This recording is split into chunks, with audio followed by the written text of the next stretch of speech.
और अब बात अमेरिका और ईरान के बीच गहराते युद्ध संकट से जुड़ी खबर की। हॉर्मुज जलडमरू मध्य को फिर से खोलने और पिछले महीने हुए युद्ध विराम समझौते का पालन कराने के लिए अमेरिका ने तेहरान पर दबाव बढ़ा दिया है। व्हाइट हाउस की प्रेस सचिव कैरोलिन लेविट ने ईरान पर समझौते के सीधे उल्लंघन, वाणिज्यिक जहाजों पर हमले और अमेरिकी सैनिकों की हत्या के गंभीर आरोप लगाए हैं।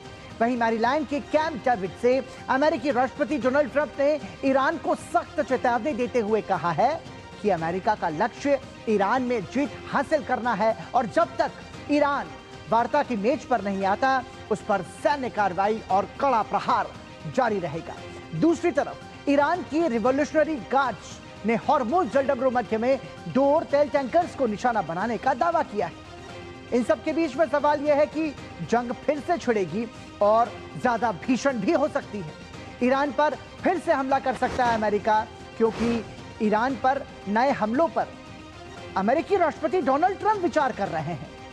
युद्ध विराम की शर्तों का पालन करने का दबाव जो है वो अमेरिका बना रहा है और ईरान ने हॉर्मुज में तेल टैंकर्स पर हमला जारी रखा है। अमेरिका ने युद्ध विराम की शर्त तोड़ने का आरोप लगाया ईरान पर और ट्रंप ने लक्ष्य पाने तक हमले जारी रखने के संकेत दिए हैं। ऐसे में सवाल यही है कि ये जंग और ज्यादा भीषण हो सकती है। इस बीच अमेरिकी राष्ट्रपति ने एक बार फिर से कहा है कि ईरान की हालत काफी खराब है। Iran is doing very poorly. Just in case you read incorrect stories, they're doing very, very poorly. They're having a hard time. They've been very dishonest. They've been very dishonorable to deal with. But that makes no difference. They're doing very, very poorly. Their missiles have been largely, they have some left. They have some, but they have far fewer than they had 4 or 5 months ago. Their manufacturing capacity is almost gone. The drone capacity is almost gone. There are very few, but they have some. If they have one, that's too many as far as I'm concerned. बीती रात America की ओर से Iran पर कोई नया हवाई हमला नहीं किया गया, लेकिन कूटनीतिक और सैन्य मोर्चे पर तनाव चरम पर है। ईरान के IRGC ने दावा किया है कि उसने हॉर्मुज जलडमरू मध्य में अमेरिकी सुरक्षा काफिले के तहत गुजर रहे 2 और कच्चे तेल के टैंकर्स को निशाना बनाया है। वहीं ओमान के तट के पास 12.5 मील दूर एक अन्य तेल टैंकर पर भी हमला हुआ है। कुवैती वायुसेना ने पुष्टि की है कि उसने अपने हवाई क्षेत्र में दाखिल हुए कई संदिग्ध ईरानी ड्रोन्स को हवा में ही मार गिराया है।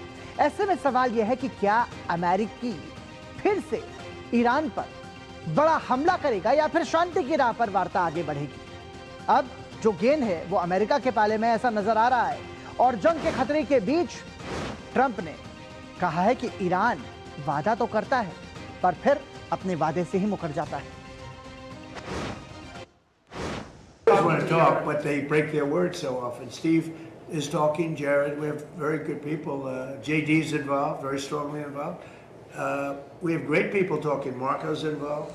They're all involved. They say talks aren't happening. Very good people. We have the best people. But they'll make a deal. As an example, we'll talk about nuclear. And we'll be in there talking about nuclear for 7 hours. I say, why do you need 7? You can take 10 minutes. You have 5 minutes. You should solve it. But 7 hours. And then they'll go out. And I'll say, they discussed nuclear. And they'll go out and they'll say, we never discussed nuclear. And I say, why do they say that? All they do is make me angry. You know, they just make me angry.